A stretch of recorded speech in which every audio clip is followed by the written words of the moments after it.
Today's video is really steered towards vocalists who want to get involved in sync licensing, whether it's going to be part-time, just a little bit of work here and there, you want to get maybe a couple of placements, work with a library, or maybe you're really serious about sync licensing and you want to get full into this side of the business and you actually want to create a career out of getting your tracks, your vocals essentially, placed in TV shows, movies, and commercials.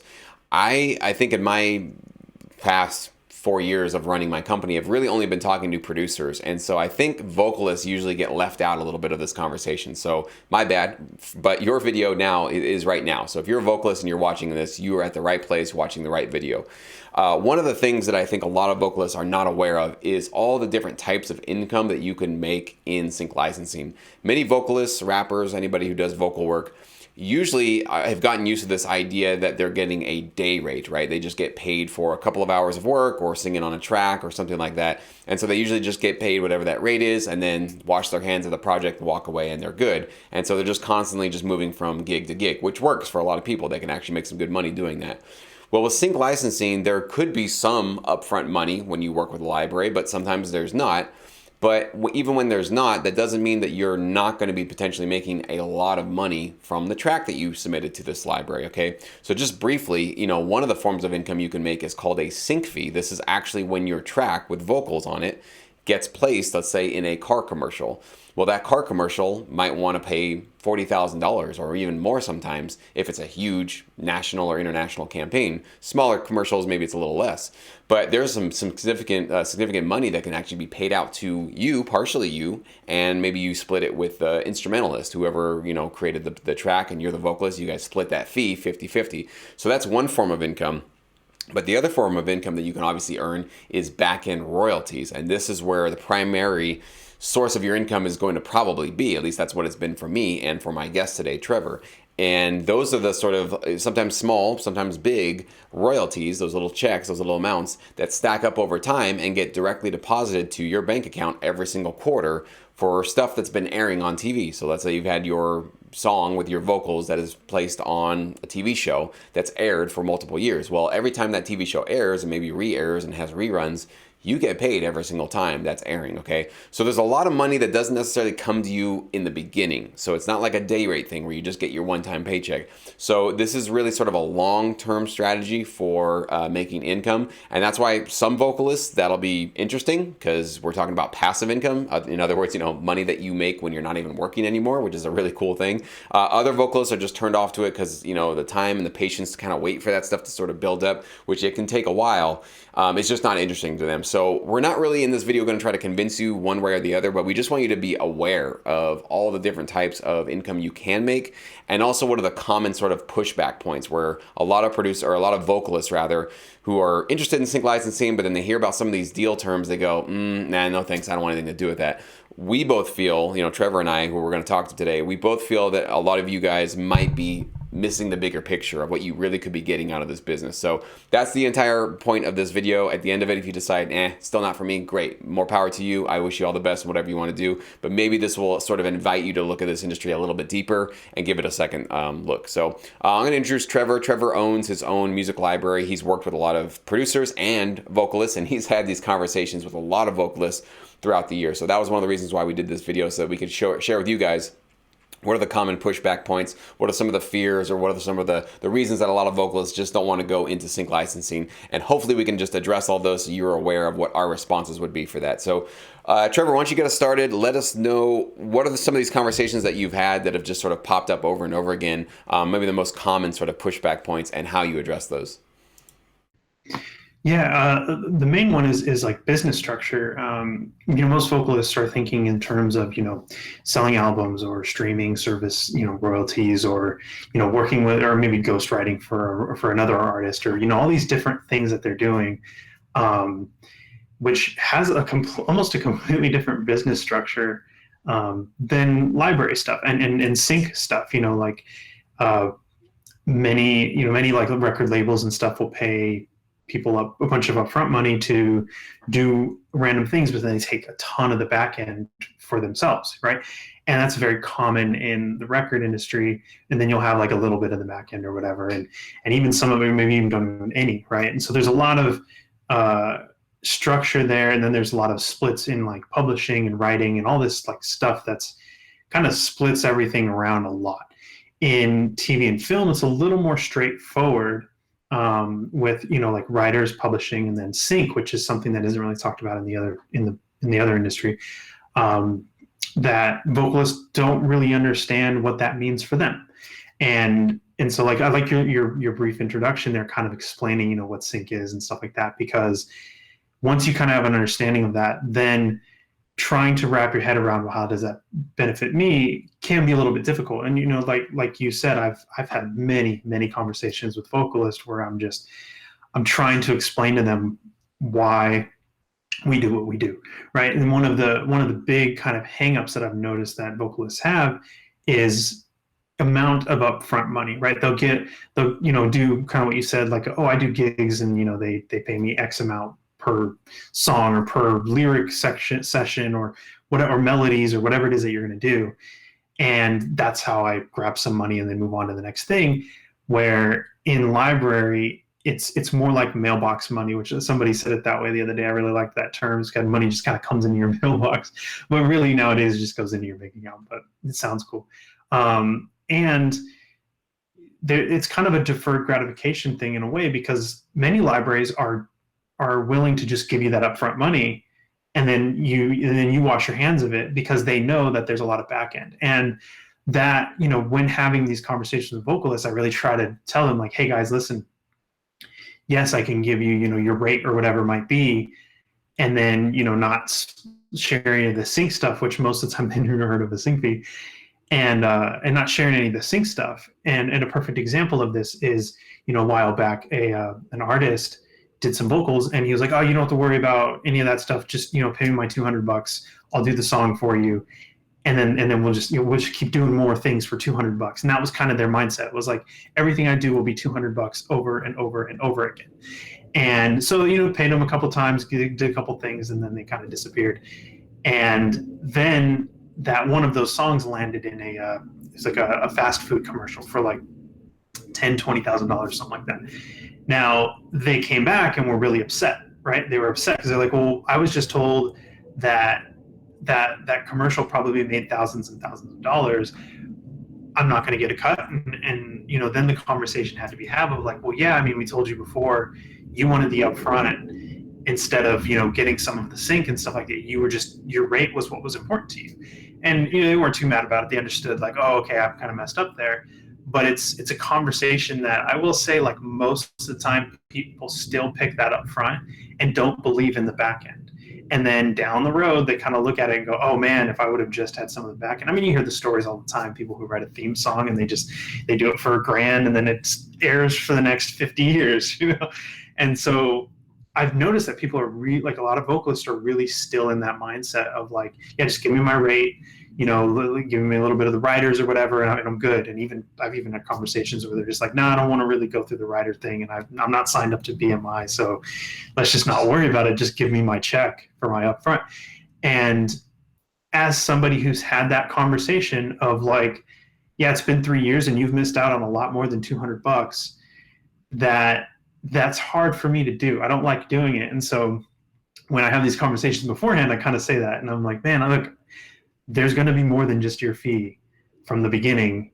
Let's figure this out so that it makes sense, because I don't want to, talk to you in 3 years and have you be upset that you missed out on a bunch of like sync and all these royalties and all this stuff.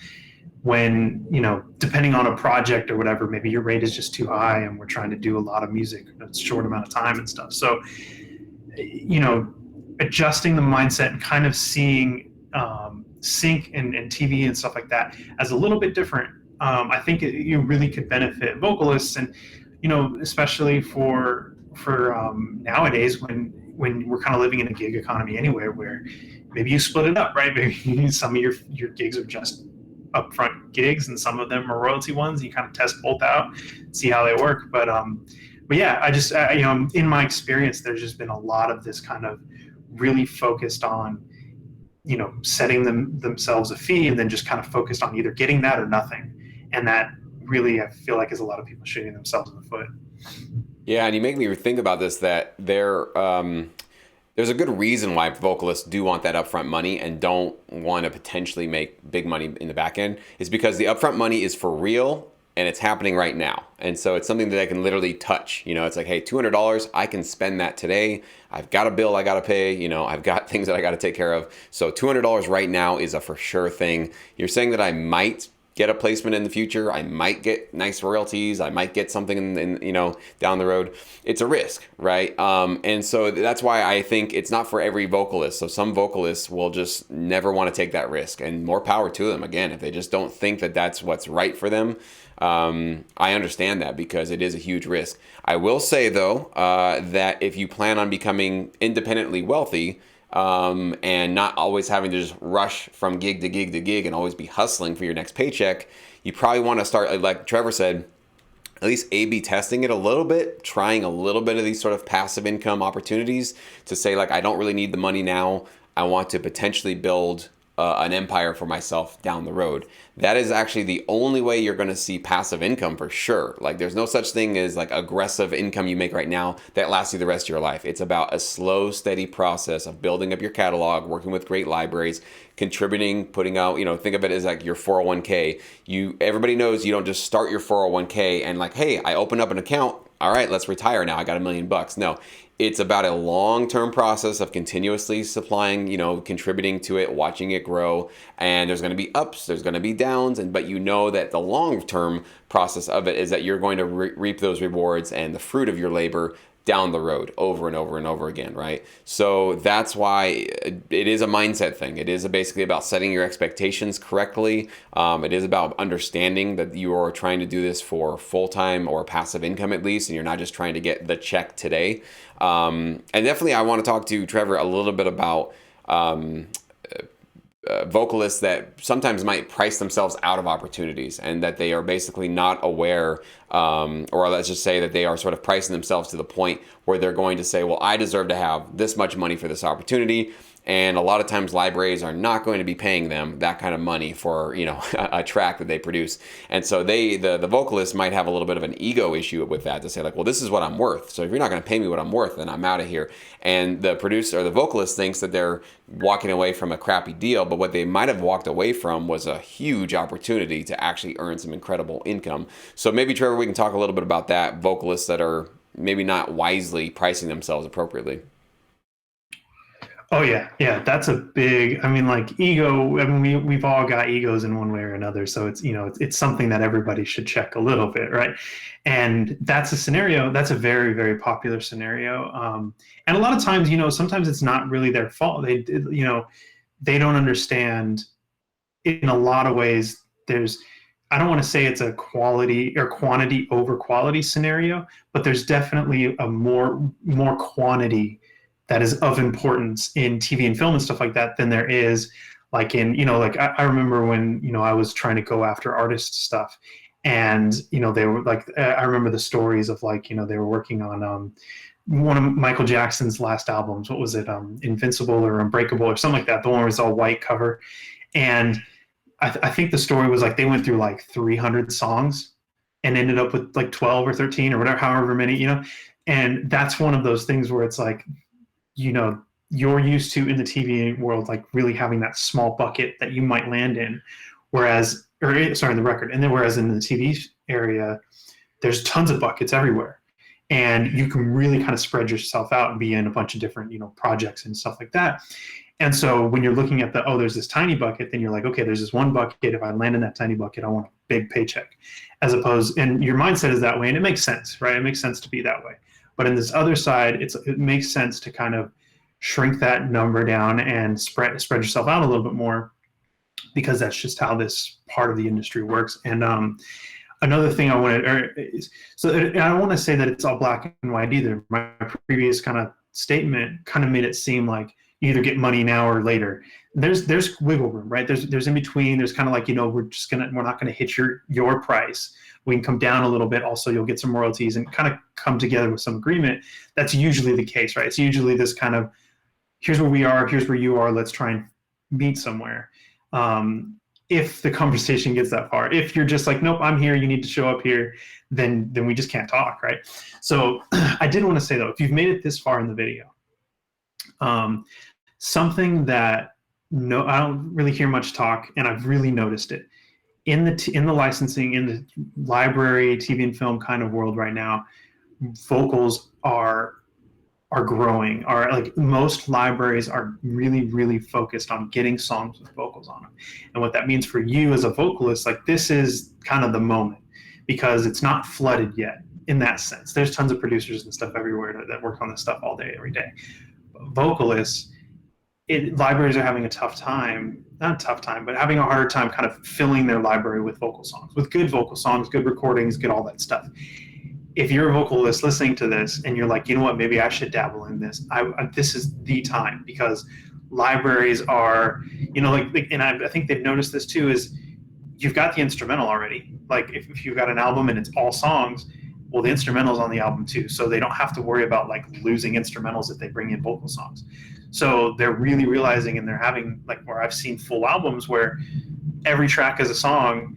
And this library used to only do instrumental albums. Now there's just every album has a bunch of vocals on it. And this is becoming more and more popular. And I think this is a really great way for vocalists to really kind of start jumping in early-ish. I don't want to say it's like super early, but, still at a time where if you just do it, you're going to get in. And kind of now's the moment, especially since, like you talked about, Jesse, a minute ago, is you don't know when your next gig is going to come. And we've all learned that over the last, the quarantine era and all the 2020 stuff, is everybody's life has been changing. And if you think you're like, oh, I always get $200 every time I do a gig, and there's tons of gigs today, but a month from now, maybe there's 0 gigs. But it would be nice to have done a bunch of work for libraries and do all this stuff to where it's like, yeah, I'm out of gigs, but I also have this kind of back end royalty stream coming in. And right now, as a vocalist, it's the time to grow that. It's pretty clear to me anyway. Yeah, that's great advice, and I agree with him that vocalists are now for sure in high demand, especially if you can record yourself. I mean, if you are able to learn how to use a DAW, basically, you don't have to be a top-notch expert, but be able to record clean vocals. Have your own little vocal booth at home, whatever you need to do to deliver your own vocals, and maybe send it to a producer that you want to partner with. Yeah, you're going to be basically sitting pretty in this industry. It's a really rare thing actually to come by. And I like that you brought that up, because I had never thought about that most vocalists are probably chasing a little bit more of that record industry, right? They want the hit, they want to get a song on a record, that kind of thing. And if you look at even some of the biggest vocalists and lyricists and writers, they have, their placement lists are impressive, but they're usually only in the hundreds at the most. Most people only have like dozens of placements. They don't have tons and tons. But if you guys are not aware, like the placements that I've personally had are in the thousands. I don't even know all the placements I've had. So getting a placement on a TV program is actually a lot more common than you realize. It's not like you got, I got a placement. I mean, it feels great. I don't want to diminish that each placement does feel good. But you stack up so many placements, like Trevor was saying, like with all these different buckets that you're in, that you literally at some point like forget how many placements you have. It's like so numerous that you don't even know all the different kind of placements that you had, right? So yeah, it is a different sort of mentality there, where it is sort of like a quantity thing, where you just have a lot of different, sometimes it's, a couple of pennies here and there, but other times it's hundreds of dollars, maybe even thousands of dollars of royalties and payments that are kind of coming to you. But because you've sort of like put yourself out there in a very, numerous way, you are able to actually collect on all of that. So it's not so much like in the record business where it's like, well, I got to get on that new artist album, and there's only 12 spots, and I hope I get it because then I'll get a big fee up front, and then I'll get a little bit of the royalties. And yeah, I think Trevor's right about that. It's just such a tiny little one-time placement that usually the vocalists are used to looking for, but this is like an ocean of opportunities, and it's basically about casting a huge net, not just with a little tiny fishing pole with one little hook on it trying to get one fish. You literally are just throwing up an entire net to try to catch tons of opportunities and tons of placements, and that's what I think is actually going to help you guys get to that point. So absolutely. Any other last topics or issues you wanted to bring up, Trevor, on this stuff? Not really, except just be if you're a vocalist and you're even somewhat thinking about it, just be open-minded. Just be really kind of like just learn from it too. Don't kind of jump in. I approach this when I go into the record area every once in a while, is I kind of don't think what you're getting yourself into. See, like learn as you're doing it, and see and understand it for yourself, because it's all over the place. Watch some videos, make some deals, fail on a couple things, succeed on others. Like just kind of figure it out as you go, and kind of get out of your way. Because I know plenty of people who are just like, well, it needs to be perfect, and then I'll say yes, and then I know for sure it's going to get into shows, it's going to get into movie. Like some of your stuff just isn't going to. Some of it's going to make you a lot, and so it just kind of just keep just do it and roll with it and learn from it as you go. I think like that would be, if you're really into it, really wanting to get into it, like that would be my kind of basic advice again. Very true. Yeah, and even if you guys understand the words that we're saying, you're not really going to know what we're talking about until you've actually experienced it, right? So if we tell you not all your tracks are going to do great, some of them will do great, some of them might not do great. Like you might understand that intellectually, but you're not going to know what that really is until you feel it, right? Until you see some of your favorite tracks sitting on a shelf or not getting placements at all with the library you partnered with, and the one that you thought was just a throwaway whatever idea is blowing up all over the TV, airwaves and stuff. So it's like you never really know what's going to be coming out, what's really going to do well in this business, which is kind of exciting. It's kind of a cool part about it, but it also can be frustrating. It could also be, who knows, depending on what your perspective is. But I hope at least after this video, your awareness has increased. That's all we're really trying to do. You're aware now of maybe some factors you weren't aware of. And if you want to get involved in sync licensing seriously, this would be, well, first of all, definitely check out all the videos that are on my channel here. There's tons of videos. If you're really serious and I kind of want to maybe think about partnering with a producer or other people that are interested in doing this, that are doing this already pretty seriously, check out Sync Academy, because we are primarily a producer community. We have a couple of vocalists, people, and a couple of producers that do sing, but we don't have a lot of vocalists actually. So if you kind of want to have your pick of the litter, essentially to kind of look at who you could possibly be partnering with, Sync Academy might be a great resource for you as well to try to find that partner to start building up some relationships. So thank you so much, Trevor, man. Appreciate your time today, and I hope you guys learned something from today's video.